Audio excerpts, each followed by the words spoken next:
What's up guys, how are you? In today's video, I'm going to talk about student life in Canada because a lot of time what happens, we plan something else and once we come down here, we get to know the reality is totally different. So here I am going to break it down every single thing for you which we as a student face after landing to Canada.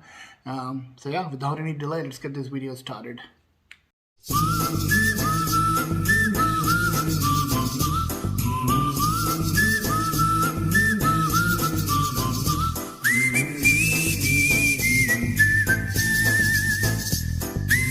So the first thing, the problem we face down here after landing is the living. So if you do not know anyone and if you don't contacted anyone on Facebook, then life is going to be a little bit hard for you once in starting. I would say you might have to stay in a hotel or you have to figure it out living in a college dorm or the housing provided by college for a few months or at least for 6 months until you get yourself a room or basement, or you start living sharing the apartment with somebody else, because living is not cheap here. Living is expensive. So I would recommend you that if you coming to Canada on student visa, just try to contact somebody on Facebook, try to find somebody from the same college, and then because all of these colleges, all of these Indian or international students, they have a group, so you can just talk to them and find yourself a good roommate or find yourself a place to live once you land here. So that's gonna be your first thing, because when I came here, somehow luckily I knew a lot of people. So yeah, I didn't know them from India. I just got to know once I was coming down here. I just knew one of my friend, but yeah, from my own city, a lot of people was already here, so it was easy for me. So but I have seen after me, we had like four students, those come down here, and then we became a very good friend after, and then we are still friend. So yeah, it's just about the luck, it's just about the company whom you get with, whom you get along with, I would say. But yeah, just try to get yourself living settled down so that once you come here, you know that you have a place to live. The second thing I'm going to talk about, when we are in India and we're planning to do this course, and from this college I will be doing it, and once I'm going to be done, or maybe while with my studies, I would rather go and prefer doing a part-time job. So what happens when we come here, the study, the way we do like study here, it's totally different from our home, because you're gonna get a lot of assignments, you're gonna get a midterm, final term, and quiz. So the whole semester is gonna be kind of a busy. You hardly get a time to do something else, but somehow you manage your time, and then you decide like, hey, this is the part-time job, I got it, from this date so and so I'm going to start this. Once you start your part-time job, your life, your 24 hours is going to be so hard for you, because you have to sleep, you have to cook for yourself, you have to do the cleaning by yourself, you have to buy the grocery by yourself, do the dishes, and if you're living just by yourself, then only. Otherwise you can share it with other people too, that this day this guy is going to look after the dishes, I'm going to prepare the food, and this guy is going to do the cleaning.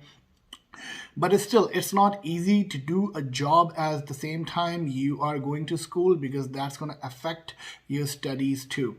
So if you're doing a part-time job for like 2 days, I would recommend that instead of going for like every single day and sacrificing your study, because you came here for study, and then if you do not want to forget your goal. Because in the long run, if you ask me, studies are most important thing you can do with yourself, because these jobs is going to last forever. Like after your study, if you don't get a job, you will still have these kind of jobs. But once you completed your study and your schooling, your course, then you know that what field you want to work for, and that's your area of interest. But as I said, it's not easy, so you have to mentally prepare yourself, because when I came here, I had no idea. I planned myself that, oh, I'm going to do this course, and after completing this course, I'm going to get a job, and then I'm going to send money to my family and keep savings I'm gonna start doing the savings and all those stuff. But it was not like that. It was totally different from that, because once I came here, I got to know finding a part-time job is not easy. So once I started doing a part-time job, I found myself that I was less concentrating on my studies, and then sometimes I'm tired, sometimes I don't want to go to that class, or I started skipping the class and all those stuff. So it's not easy. The way they show you in movies, it's totally different in real life, because in movies they show you like, hey, the guy goes to the abroad and he gets the job, he is like good in studies and all those stuff, and then yeah, his life is super cool, and then you think like, hey, I'm gonna go there and my life is gonna be cool too. But no, sometimes once you come down here and you figure out, dude, I'm struggling a lot. I was better back home down there. At least I have my friends and my people. At the end of the day, I used to come back from, doesn't matter how stressful the day was, I used to crack jokes and have a corner tea with my friends, and then yeah, the day is like refreshing after that. But here it's you and you, if you know somebody, then 3-4 people down there, that's with you wanna share your whole day or months and years. So yeah, it's very important to make good friends in your school, because sometimes these friends help you a lot to find a job and to support you in your hard time. Because once we come on a student visa here and we complete our study, and then we decide, if you get lucky, you're gonna get a 3-year work permit, or if you not, then you might have yourself a 1-year work permit. So once you get a 1-year work permit, and then you decide like, hey, I want to get the PR done, because your goal was to come here and get settled down in Canada.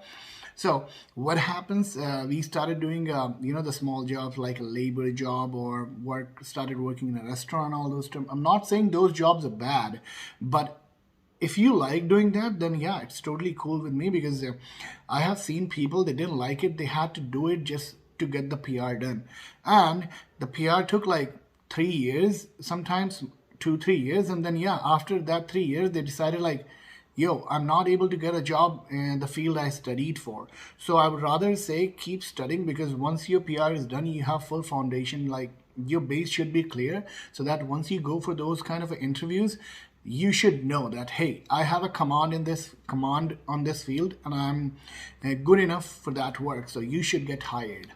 The students also have a problem here, because we do have a family back home, and once we come here, we try to, make them happy too. Sometimes we work here, we have to work here, even though because of some family struggle and then some family issues, we started working down here, we started helping our family, and that's totally fair, because at the end of the day, it's your family, and you came to Canada all the way down from your country just to make your life better and your family's life better.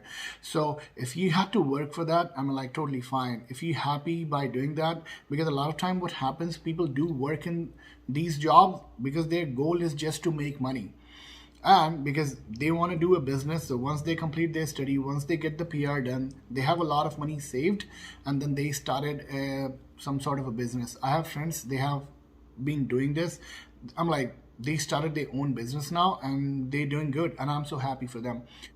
So few tips for the students, I would say, once you get here, get yourself a local ID, which could be a provincial ID, and because your international ID is gonna be, it's gonna work, but not for so long. They need a local ID in order to get yourself a cell phone and all those stuff on a contract basis. Otherwise, if you have your own cell phone, you can get your SIM card, like a bring your own device kind of a thing. That's gonna be totally fine. And if you don't want to spend money on the cell phones, because once we come here, we all want to have an iPhone or the newest phone in the market, because sometimes, we all want to show off kind of a thing. Hey, we got the iPhone here. This is the latest model. I'm like, we really don't use that phone.